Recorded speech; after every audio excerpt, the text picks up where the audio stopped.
Hi, I'm Kate Brimmerman, and this is my case study for the Internet Use Violations for EDL 850. The first thing that we have to do is we had to find out what did we already know. And through reading the case study, we already knew several things. First of all, we knew that a website was set up that personally slandered Miss Walker, who is a second-year teacher that teaches the advanced high school classes. And I kind of just assumed they were advanced. They were the specialized zoology and things like that, which to me means they're courses that only students that are wanting to maybe go into that kind of career or look into that kind of stuff are taking. Mrs. Walker suspects that she knows who set the website up, but has no hard evidence or proof. Next, Miss Walker is an older, unmarried teacher that does not feel very safe in her environment.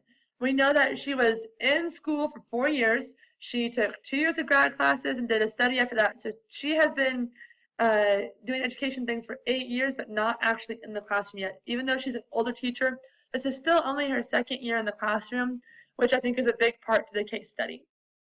And the last thing we know is that the situation is taking place in kind of a better off community. The kids have nicer stuff. The parents drive nice cars. It's a place that's pretty nice. There are several things that we need to know. The first thing I want to know is what age of students Miss Walker teaches. We know she teaches the advanced classes, but is it freshmen that are taking the intro classes, or is she teaching seniors that are getting ready to go to college and take classes like this every day? I think that's kind of a big key to the case scenario also, because I would expect my seniors to be able to take those kind of classes and do the hard work. Whereas it's freshmen getting their first taste of high school and their first taste of kind of what's going to happen, maybe it needs to be a little bit differently taught.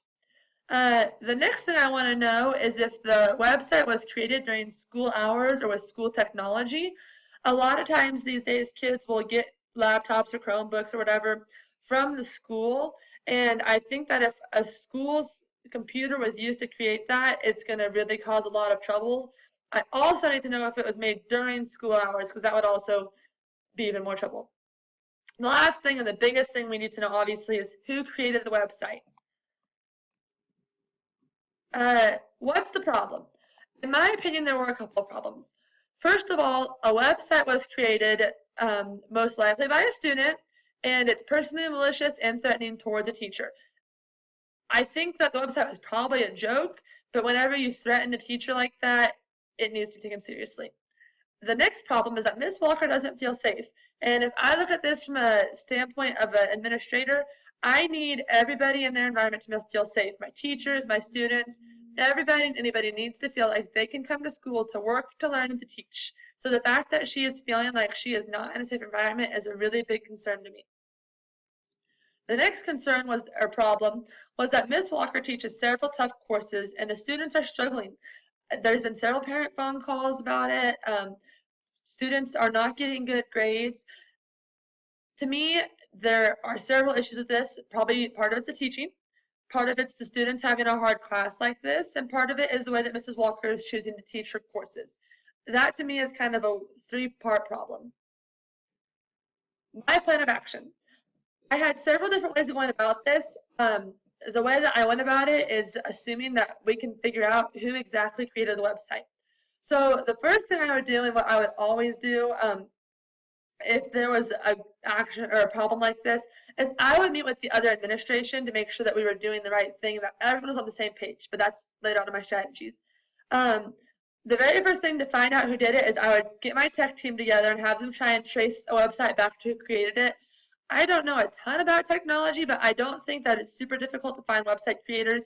I think you can just link the IP address back to the computer, and especially if it was done on school hours, like the school network or with the school computer, they should have no problem, in my opinion, finding out who created the website. I want to do this because I really don't want to go accuse a student of creating the website if they didn't. You hate to be the teacher that yells at somebody and suspends them and then they didn't even do it. I want to make sure that we have the student or students that did this before we accuse anybody. I guess my next step was after I knew who created the website, I would meet with other administrators in my building, come up with a plan for the student and the teacher. The last thing I want to do is find out who the student was and then jump the gun and attack the student. As an administrator and the person in power, this is a situation that I think needs to be handled definitely from the top down. So I think that we need to talk to the administrators, maybe even the superintendent. Then we need to go to the teacher. Then we go to the student. I don't think that it's right for me as an administrator to go straight to the student. The next thing I'm going to do, I think that the website was a joke. Students are mean and they do things like that. But as a high class school, we expect more of our students. And at the very least, the student that created the website will have at least several days of in-school suspension. If nothing else, because I want to prove a point to my other students that that's just not the way we act in our school. The student will, of course, be required to shut the website down immediately. They will also probably lose their technology rights through the school for a little while because that's just not how we treat our technology. I will require the student to write a hand note apology to Mrs. Walker before he's allowed back into her class. I will also make him have her approval before he's allowed back in her class. If the student refuses to do any of the above things, they're going to receive an automatic failing grade for the class. And I know in high school that's one of the things that is kind of borderline, you're not really supposed to do. But if the student can't respect the guidelines for the teacher, then he or she will have to learn the lesson. Eventually, after we have the apology written, the student caught, all of that stuff, with Ms. Walker's permission, we're going to allow the student back into the classroom with the stipulation that if there are any more incidents, the student will automatically be removed from the class and receive a failing grade. My action plan, like I said before, is solely based on the tech team being able to figure out who created the website. If they can't find the creator, we're going to have to reevaluate how we handle the situation. We'll have to probably go to a whole class-wide look, narrow it down, maybe try and get some of the classmates to talk and say, oh, that's who did it, and then go from there. The last thing, my plan of action, I'm not saying it's all the students' fault. I have some concern about Miss Walker also. So I'm going to talk with her about her classroom expectations. Because there's been been complaints and things like that, I think it's important to find out what's going on. However, this is a higher level class, and a lot of times higher level classes have higher level expectations. And if this is the first time a student's taking a class with her, they probably need to adjust to her expectations. My strategies for implementation. In order to make sure I make the right decisions, I'll do several things. Before I go talk to the student or the teacher, I'll collaborate with other administrators in my building. Like I said, this is a serious enough threat that I think we should all be on the same page with it. The next thing, my strategy, I am really, really against ever expelling a student because what good will that do? You're bad, now you get to stay home for 3 days. I just am really against that. But I do think that the student does need to be removed from the class for a day or two, just because the situation will be very awkward at first, especially, you're in trouble, we know you did it, you said bad things about me. As a teacher, I would have a hard time teaching a student the next day. I really would. And I wouldn't think the student would want to listen to me either. So I think maybe an in-school suspension during that class period is kind of the way to go for that student. Lastly, because this is allowed, it appears that there is no sort of internet contract in place with the students. That's going to be implemented immediately, where if this happens, you're done. You lose your technology, you lose your right to the internet, you're done. Hopefully that will prevent any future situations from this happening. But by doing this, I feel like I have really promoted the success for all of my students. I believe that by not expelling the student who made the website, we are promoting the academic success for that student. By giving the student a consequence, we sent a message to other students that behavior like this is really not going to be accepted or tolerated in our district. If a website was made about this from a teacher, if a website like this was made about a teacher, it could easily be made about a student. Other students in the district need to feel like they can bring a problem about cyberbullying or maliciousness right to the administration and their problem is going to get taken care of. I think many times our students feel like they're getting cyberbullied, but that cyberbullying isn't necessarily a type of bullying, so it might not always get reported. I want my students and my staff to all feel safe. Now, what I did for what is best for the students, I think what I did by removing that child from the class for one period is best for all of my students in general. Now, for that one child, he probably should be in the classroom. But for all of my students and the teacher to feel safe, I've got to choose them. By talking to Ms. Walker, I will ensure that she is implementing appropriate stress coping mechanisms. Now, I know we've already talked to her once and nothing happened, but we have to keep in mind that she's only a second-year teacher. Those teachers are young. It might take a time or two of telling them. I know myself as a very young teacher, you could tell me that, and I might forget about the next day because there's so much other stuff to do. I probably need to tell her 2 or 3 times and give her the actual stress coping mechanisms. There's a difference between showing and telling, and you might need to show her how to do it in her actual classroom.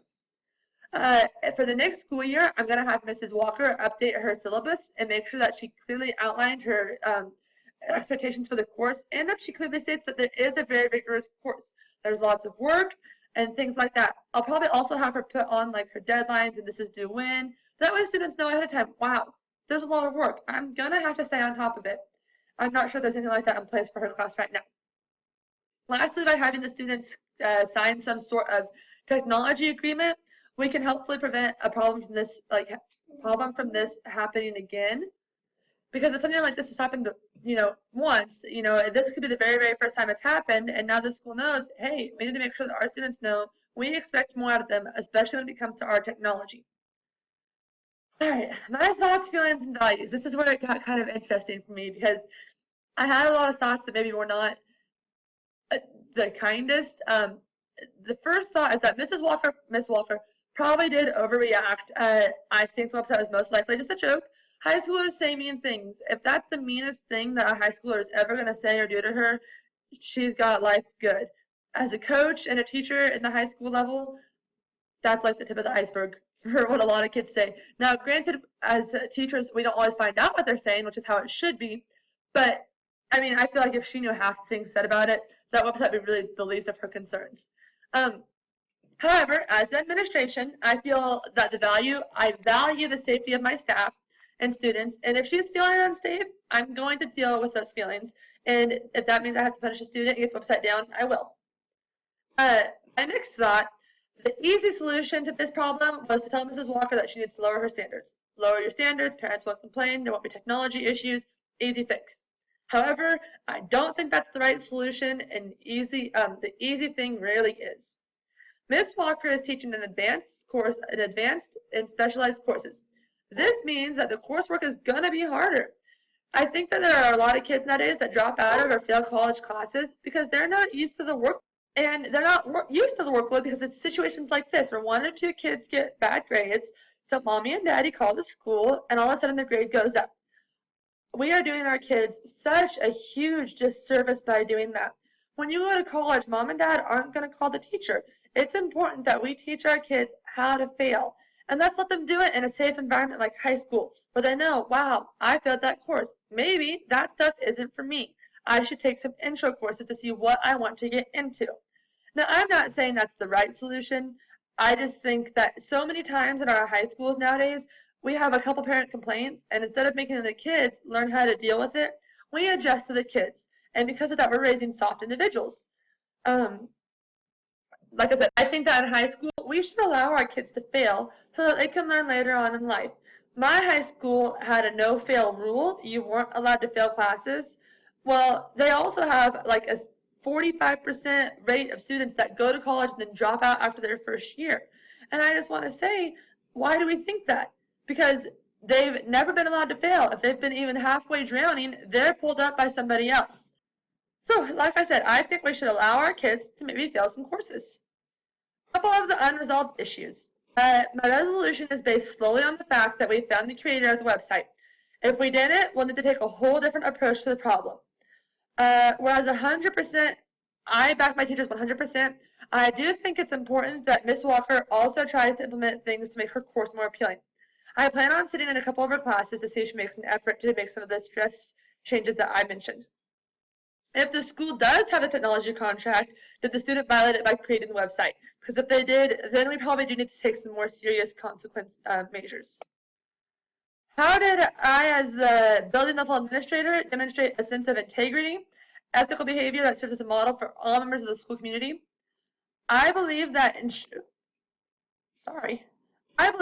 ensuring my staff's safety by getting to the bottom of the issue, I demonstrated a sense of integrity. Next, I think that by making sure we knew which student created the website before accusing anybody, we made an ethical decision. Lastly, by making students and staff sign a technology agreement, we will hold our district to the highest ethical standards possible. And sorry, I'm going fast, I'm about out of time. How did you, as the building level administrator, treat people fairly, equitably, and with dignity and respect? I think that by allowing Ms. Walker to continue teaching with her high expectations, but expecting her to implement a couple of changes in her classroom, we adhere to the ethical principles and professional norms. By having both students and staff, and possibly even parents, sign a technology agreement, we are acting equitably in all situations. everybody has the same contract that they have to act to.